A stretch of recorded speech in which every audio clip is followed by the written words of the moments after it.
The call came at 2:17 a.m. Not a voice I recognized, just breathing, slow, heavy. Then, silence. I almost hung up. Almost. Then a whisper. Check her messages. The line went dead. I sat in the dark, phone glowing against my face. My wife asleep beside me, her breathing steady, unbothered. My chest was tight, my fingers numb. The kind of stillness that isn't peace, just paralysis. I should have ignored it, but I didn't. Her phone was face down on the nightstand. A simple tilt, a quick slide of the screen, and there it was. Messages not meant for me. A name I knew. A pattern of time-stamped lies. Affection typed in hurried secrecy. My pulse slowed instead of quickened. Cold clarity spread through me like frost on glass. I put the phone back, closed my eyes, listened to her breathe, and the silence pressed down like a verdict already sealed. Morning light came sharp and cruel. She kissed me on the cheek before leaving for work. I let her. Her lips felt like theater. I sat at the kitchen table, replaying every detail. The late nights, the sudden showers, the phone flipped upside down. 100 signs I hadn't wanted to see. Denial is a drug, and I had been an addict. But the whisper on the phone had cut through it. Whoever they were, they wanted me awake. I drove through the city with the windows down, the air burning my lungs. Every red light was a countdown. Every passerby looked like they knew.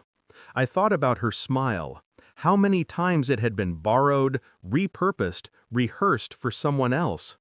The betrayal wasn't just physical, it was the intimacy of it, the quiet theft of my trust, my life. And yet, my face in the mirror was calm, cold, almost unfamiliar. I started small, quiet, phone records, strange numbers saved under harmless names. Deleted messages resurrected by recovery software. A private investigator. Paid in cash. No trace. The pieces formed a map. Hotel rooms. Afternoon absences. Lies woven into ordinary hours. I learned to watch without moving. To ask without sounding like I cared. She never noticed. Deception had made her blind, comfortable, careless. Every night I lay beside her, my mind dissecting every gesture, every I love you, every touch. I counted them like bullets in a chamber. A part of me wanted to explode, to scream, to drag the truth into the light and burn everything. But another part, the colder, truer part, knew better. Rage is sloppy. Patience is lethal. So I waited, and I gathered, and the silence grew heavier than any scream could ever be. The envelope arrived on a Tuesday, plain, unmarked. Inside, photographs, hotel receipts, a timeline precise enough to break me if I let it. But I didn't break. I crystallized. That night, I poured 2 glasses of wine, handed her one, sat across from her at the table where we'd eaten countless dinners in silence. Without a word, I slid the envelope across the wood. She opened it. Her face changed in slow motion. Shock, panic, then something like pleading. I can explain. I raised a hand, just one. Calm, final. Her words died. The room was suffocatingly quiet. Only her breathing, sharp and uneven, filled the space. I watched her unravel without moving. It was almost merciful. Almost. I didn't yell, didn't accuse. I only asked one question. How long? Her mouth moved, but nothing came out. Then, it meant nothing. I almost laughed. Nothing had built entire schedules? Nothing had shared hotel beds? Nothing had stolen years from me. I stood, collected the envelope, walked to the door. Her voice followed me, high, broken, pleading now. Please, don't leave. We can fix this.